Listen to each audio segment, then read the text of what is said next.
You don't think you're worthy or valuable, but you get that the whole time. It's quite difficult. I still to this day find the interest daunting, because I actually don't like being the center of attention.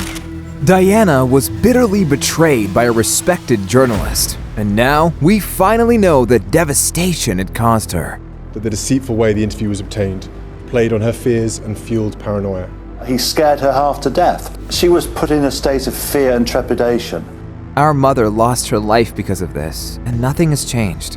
How did Diana's most infamous interview lead to her death? And I do draw a line between the two events, because exactly 2 years later she died. She didn't know who to trust, and in the end, she was without any form of real protection. Would Diana still be alive today if not for that interview? Diana was the jewel in the crown. We didn't appreciate her while we had her. And at 36, that's no age to die. In 1995, Diana gave an intimate and startling interview. I didn't like myself. I was ashamed that I couldn't cope with the pressures. And so it was isolating, but it was also a situation where you couldn't indulge in feeling sorry for yourself. Disturbing details about that interview have now surfaced. BBC employees lied and used fake documents to obtain the interview with my mother, made lurid and false claims about the royal family, which played on her fears and fueled paranoia. Journalist Martin Bashir told Diana horrible lies, all to manipulate her into giving the interview. He scared her half to death. But when you think that your life is in danger, it was very potent. So she was put in a state of fear and trepidation. She thought that she was a target. Bashir also tricked Diana's brother to draw her in. The first statements that I was shown, the first fake bank statements, were to get my trust. The second set was to get to Diana, and then to get the interview. Her heartbroken brother believes the interview led to her end. The irony is that I met Martin Bashir on the 31st of August, 1995, because exactly 2 years later she died. And I do draw a line between the two events. Earl Spencer feels Diana was used and manipulated, and in the end, she was simply thrown away. This is a young girl in her mid-30s who has lived this extraordinarily turbulent and difficult time in the public eye. She didn't know who to trust, and in the end, when she died 2 years later, she was without any form of real protection. Can you imagine the terrible heartbreak of her sons? It brings indescribable sadness to know that the BBC's failures contributed significantly to her fear, paranoia, and isolation that I remember from those final years with her. William blasted the BBC for the hurt and pain they caused. That the deceitful way the interview was obtained substantially influenced what my mother said. The interview was a major contribution to making my parents' relationship worse and has since hurt countless others. Harry expressed his own grief and anger in a statement. Our mother lost her life because of this, and nothing has changed. By protecting her legacy, we protect everyone and uphold the dignity with which she lived her life. Let's remember who she was and what she stood for. The interview caused incredible damage to Diana. So furious was the Queen that she stripped Diana of her titles, and she ordered Charles and Diana to divorce immediately. The stripping of the HRH from Diana, I see as a rare instance of spite on the part of Elizabeth II. The Queen's cool, to some extent, deserted her, and combat was engaged.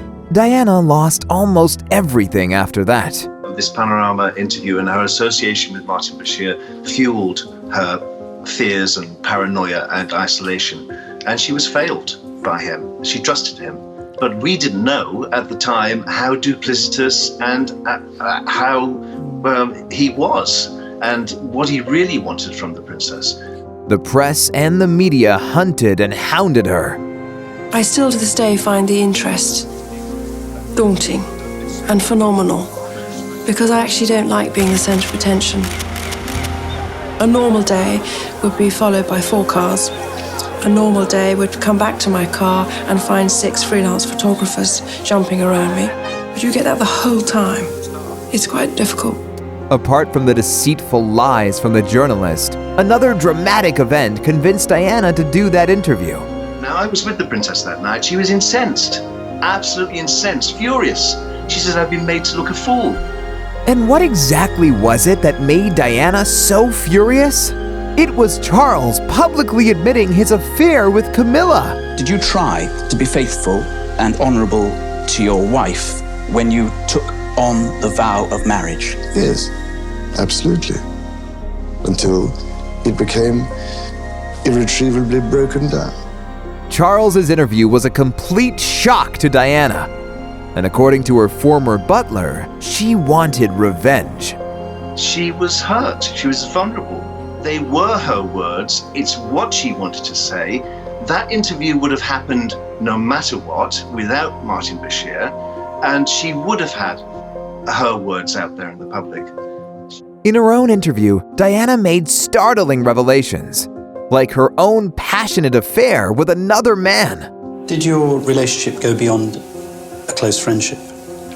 Yes, it did. Yes. Were you unfaithful? Yes, I adored him. Yes, I was in love with him. But I was very let down. Diana even said she did not think Charles should be king. Because I know the character, I would think that the top job, as I call it, would bring enormous limitations to him. And I don't know whether he could adapt to that. We now know of the deceit and lies of the interviewer. But could Diana still be alive today if these details have come to light sooner? It would have solved so many problems. It would have possibly, avoided Diana's untimely end, because people would have noticed that what was behind the interview was deceit and lies. Prince Harry is convinced the press cost his mother her life. The ripple effect of a culture of exploitation and unethical practices ultimately took her life. Yet what deeply concerns me is that practices like these, and even worse, are still widespread today. But how is the media doing her legacy justice today? Will the same horrible mistakes be repeated? We should have looked after her better. It's shame on us for not appreciating what we had. Diana was the jewel in the crown. We didn't appreciate her while we had her. And at 36, that's no age to die. What does Diana's legacy mean to you?